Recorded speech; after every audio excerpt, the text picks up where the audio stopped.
Joining us now is Senior Advisor to Israeli Prime Minister Benjamin Netanyahu, Mark Regev. Ambassador, we appreciate your time this morning. To start with what we heard from the Secretary of State this weekend, that the intent is there, the results are not as much.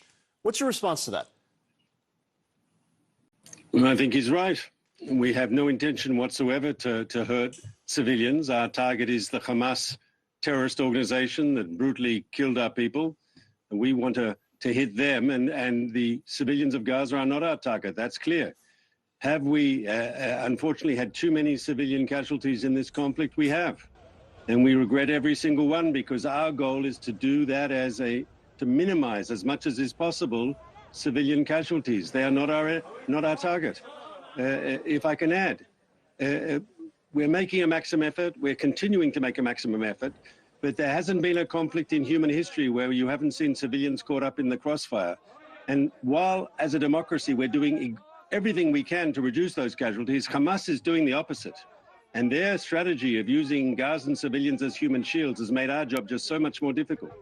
Is it your view, is the Israeli government's view, that as long as the intent is there, the results are just not something that should be considered as important? Not at all. Not at all. From our point of view, every civilian that is unnecessarily killed, that's a failure. That's a failure, and we have to find ways to minimize that. Look, if you compare Israel to perfection, we fall short. We don't want to see a single civilian caught up in the crossfire between the IDF, the Israel Defense Forces, and the Hamas terrorists.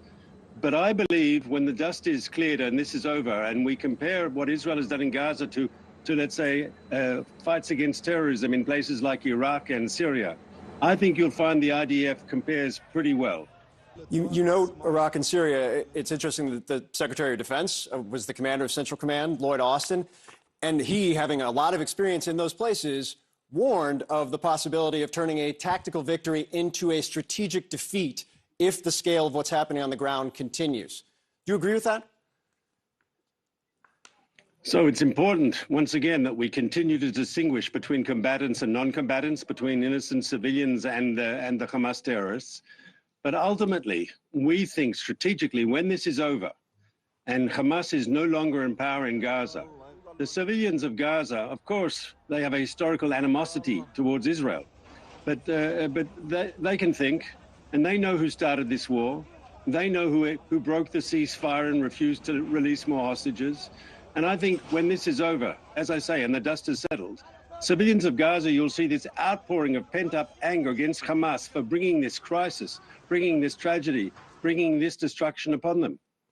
Do you think that'll be the response when the dust settles, not the thousands of lives, family members, friends, neighborhoods destroyed? That won't be the focus.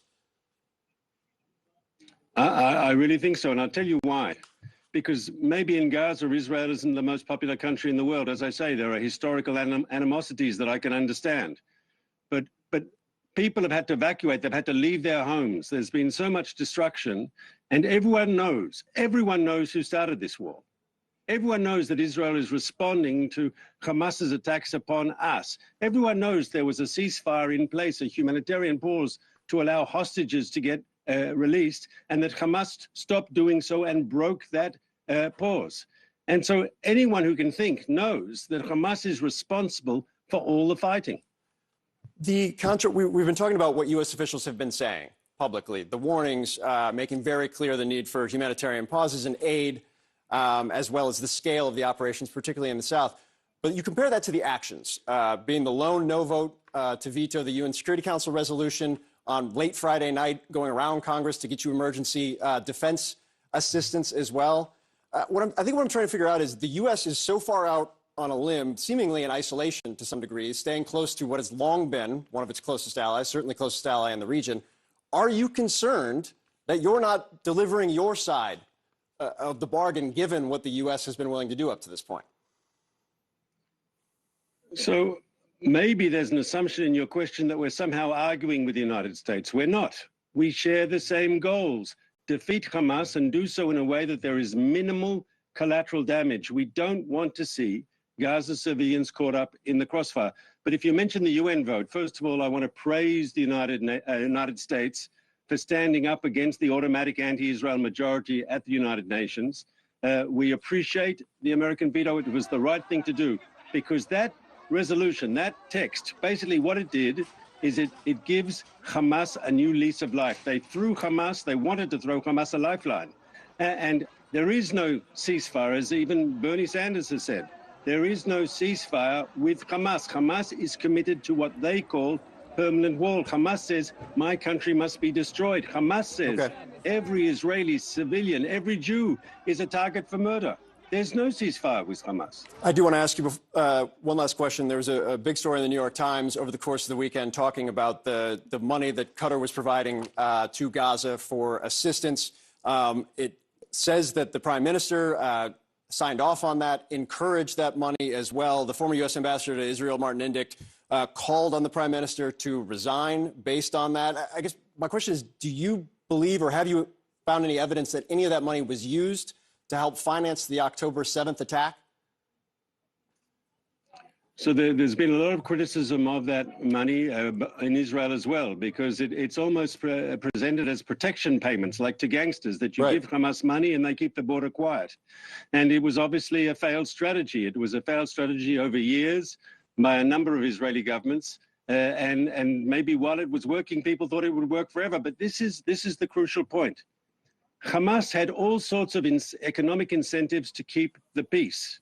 Not just that, but other things. Workers were coming into Israel to earn salaries. There was reconstruction. There were many good things happening. And Hamas chose to attack and destroy and to murder and to rape and to burn people alive, to butcher our people. And that choice by Hamas exposed Hamas for who it really is.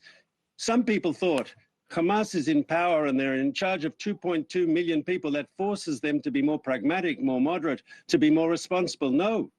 Hamas showed its true face on October 7th. They are a brutal, extremist, fanatical terrorist organization capable of the most gruesome, awful, horrific violence against innocent human beings. There is no peace with Hamas. There is peace without Hamas. And when we have succeeded in destroying them, it'll be better for Israelis for obvious reasons, but it'll also be better for the people of Gaza, who deserve better than this extremist terrorist government that's currently got, that doesn't give a hoot about their well-being. Ambassador Mark Regev, we appreciate your time. Thank you, sir. Thank you for having me. Really important, eye-opening interview, Phil. Ahead.